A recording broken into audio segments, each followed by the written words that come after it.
All right, here we go, y'all. This is Module 5. This is Intimacy, the Euphoria of Humanity.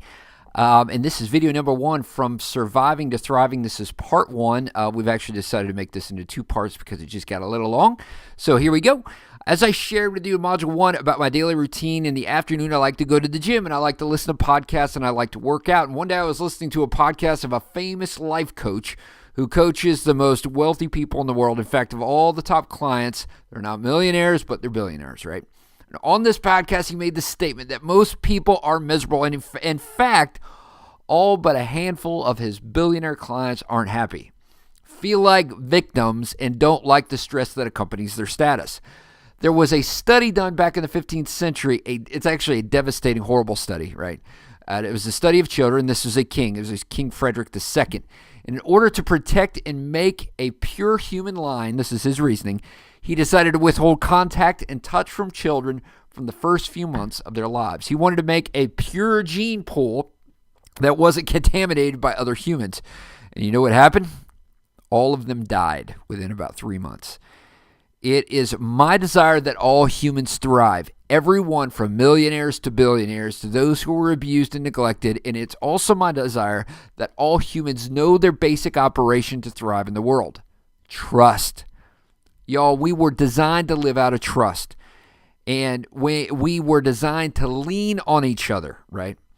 Developmental psychologists will tell you that from a very early age, we as humans need to develop trust, and we're going to have severe problems in our lives if trust is not developed. In fact, when babies come out of the womb, the one thing they are saying is, can I trust the world?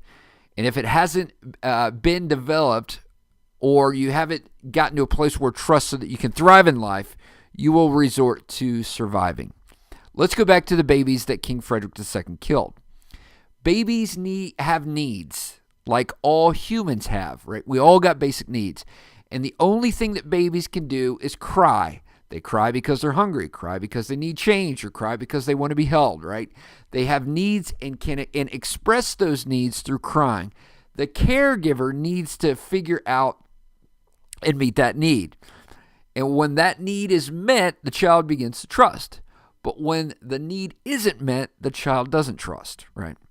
And this is why we find that in a lot of circumstances, many of our high school dropouts, addicts, and gang members had trust that was broken at a very early age. In fact, when I started studying on men and dating and relationships and came across that sleaze and manipulation tactics, that junk out there, I found out that after hearing a lot of these guys' real-life stories, that they had broken trust in a relationship that caused them to go down that road. Or even worse yet, developed courses designed to sell to other broken individuals, which is sick in my opinion because it feeds on their brokenness, right? As I shared with you earlier, this isn't just for the poor. The surviving mentality exists in multiple facets of society. Dress it up and make it look pretty, but it's still surviving in a form of powerlessness.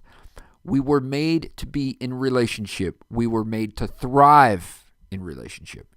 Your experience doesn't dictate your future, and regardless how bad it was, it can be repaired. The trust cycle can only be formed in relationship. What psychologists are telling us now, that even if a baby's physical needs aren't met, if their physical needs are met, like feeding or changing a diaper, but if there is not any prolonged cuddling or eye-to-eye contact from the caregiver, the baby's brain is going to be underdeveloped. Let me introduce you to the trust cycle. A baby has a need to be fed. The need is expressed by crying, right? There's a response to the need, feed the baby.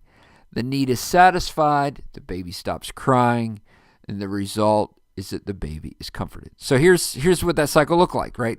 The need, there's a need. That need is expressed through various different avenues. There's a response to that need is satisfied, and then there is comfort. So this is how trust is developed between individuals, babies, peer to peer.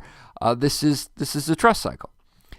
And in the same way, when a need isn't met and established to bring comfort, then the result will be mistrust. And when we do not have relational patterns of trust developed, we create an expectation that continually goes unmet. And when this happens, we find that it creates more painful experiences, disappointment, and prevents us from ever getting to our desired result, knowing and being known. Here is a look at what the mistrust cycle looks like, right? You have a need, the need is expressed, there's no response to that need, right? Or you're put down, or it's minimized. That need is left unsatisfied, there is no comfort, and therefore you have broken trust. Okay, so as I shared before, what we decided to do is make this a two-part video.